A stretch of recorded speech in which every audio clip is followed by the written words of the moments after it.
sa Maximum Rescue ngayong gabi.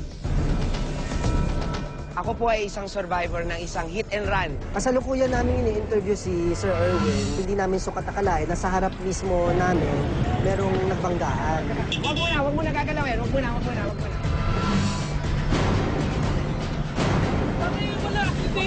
muna. Ang masama pa doon, si Aiza, nagdadalang tao ng 6 na buwan. We'll attend to the patient first, ha? Halika muna. Bro, halika. Comfort mo muna asawa mo. Alam ko, kukunin namin, huwag ka mag-alala. Bigla kumalubog na lang sa likod ko yung sasakyan. Pagtingin ko motor pala. Tapos may sumigaw kasi may parang naipit yata siya. Mukhang puyat.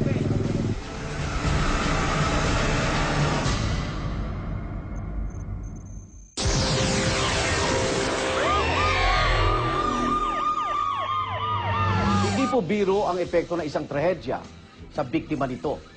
Pero hindi rin ito hadlang para sila mismo ang maging instrumento ng pagbabago.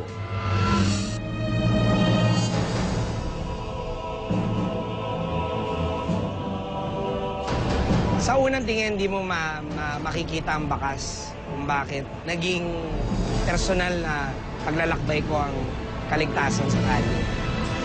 Pero pag sa mas masusing pagtingin, ang natitira na lang talagang alaala ko noong October 1989, itong daliri ko.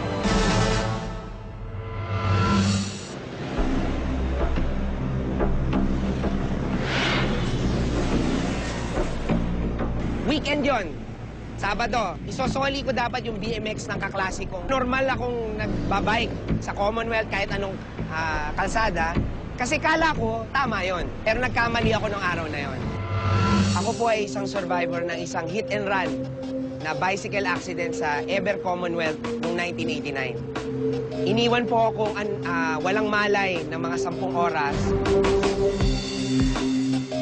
Wasak yung bike, wasak yung damit ko, puro dugo, kasi kinaladkad pa niya ako ng 10 metro eh. Pag nakasakay ka sa loob ng jeep, akalain mo ang 40 kph mabagal. Pero pag nakabisikleta at kinaladkad ka, ano yon? Napakabilis. Sa naging salpukan ng isang sasakyan ng motorsiklo, nag-cruise ang landas ng isang dating biktima at mga panibagong biktima. Paano nagtagpo ang kanilang tadhana? Hindi ko sukat akalain na habang nandun ako at binisita ko ulit yon, pinagtagpo kami ng tadhana ni Aiza at ni Rodney. Teka. Wag muna gagalawin. Wag muna.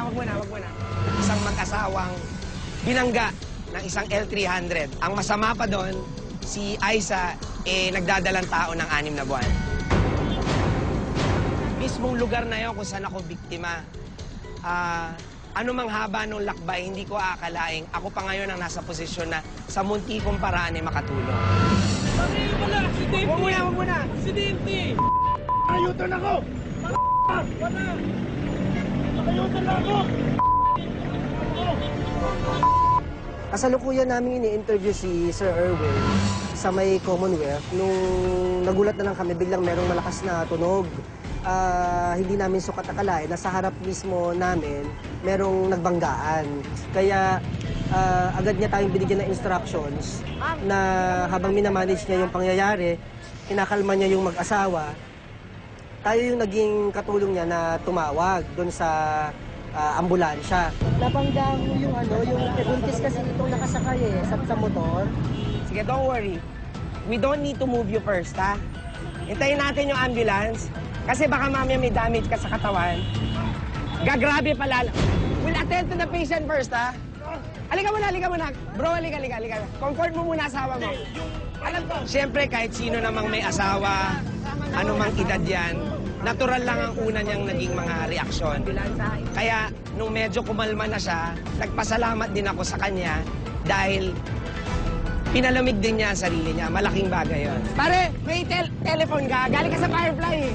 Kaya nung may dumaan na driver, nakita ko siklista pa siya, natuwa naman ako dahil hindi siya nag-atubiling bumaba para siya pa maghawak ng tarpaulin.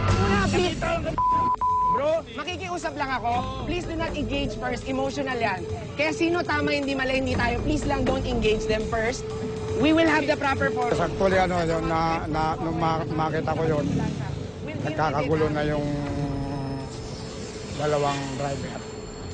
So, binaybay ko rin sa pagkakalam ko na baka ako makatulong o kaya maawat kung ano man mangyari doon sa magkakagulo nila. Kaya tumabi ako doon. Tama na, okay. Nandiyan na mga pulis, pare. Huwag kang mag-alala. Okay, focus ka muna. I-comfort mo si Aiza. Ikaw, ano masakit sa'yo? Lahat, O, sige. Diretso ako, paano ko tumahagin? Kung hindi niya pinilit. 1, 2, 3, 4, 5. Pinilit niya eh. Pero hindi na siya tinayin ng preno ko eh.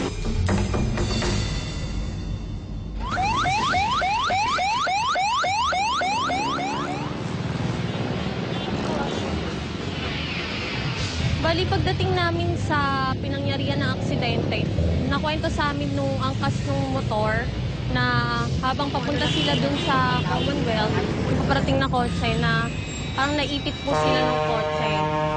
Tapos yun, parang bumangga na po sila. Bali sa lalaki, yung pasahero, yung driver mismo ng motor, ang assessment po namin ay meron pong multiple abrasions po sa both, sa parehong binti po nung pasyente po. Minor injury lang naman po yung natamo po nung patient natin. Ang paunang lunas na ginawa namin dun sa biktima, sa driver po, nilagyan po namin ng antiseptic solution.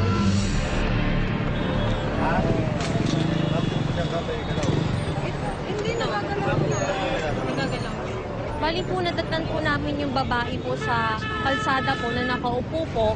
Siyempre, unang-una po namin tiningnan sa kanya yung mula ulo hanggang paa po.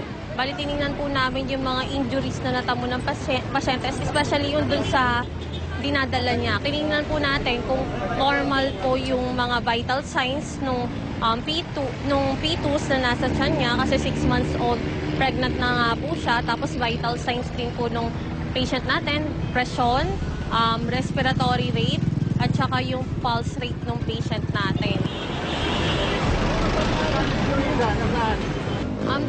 Delikado yun lalo na kung nasa second trimester yung patient natin. Kumbaga pwede siya magkaroon ng unintentional miscarriage. Yung biglang makukunan yung ating pasyente dahil siguro sa trauma na natamo niya dun sa aksidenteng yon. Harmful siya dun sa bata kasi ang pagbubuntis sa isang masela na kalagayan. Kaya ina-advise rin namin sa mga nagmomotor na sana wag mag-aangkas lalo na kung buntis yung asawa mo or yung kahit sino na buntis. Masakit yung eto, pelvic. Ang grupo natin, ang families of road victims and survivors. Isa lang ang amin talagang pinaghuhugutan ng lakas sa isa't isa. Dahil lahat kami nawala ng mahal sa buhay dahil sa sakuna sa kalye. Ngayon, mas lalong namulat ang mata ko na ang pagtulong pala, hindi kailangan malaking paraan. Kahit sa maliit na paraan, pwede pala.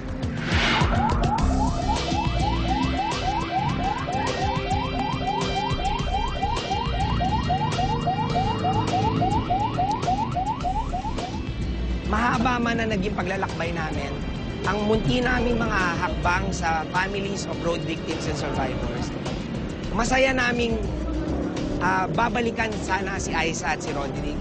Kasi ayaw namin, yung araw lang na yon, pinagtagpo kami, tapos na. Kasi sana pag binigyan man kami ng pagkakataon, gusto namin ulit silang bisitahin, kausapin, at malay natin sa haba ng panahon, magbibigay inspirasyon yung kanilang karanasan sa ibang tao.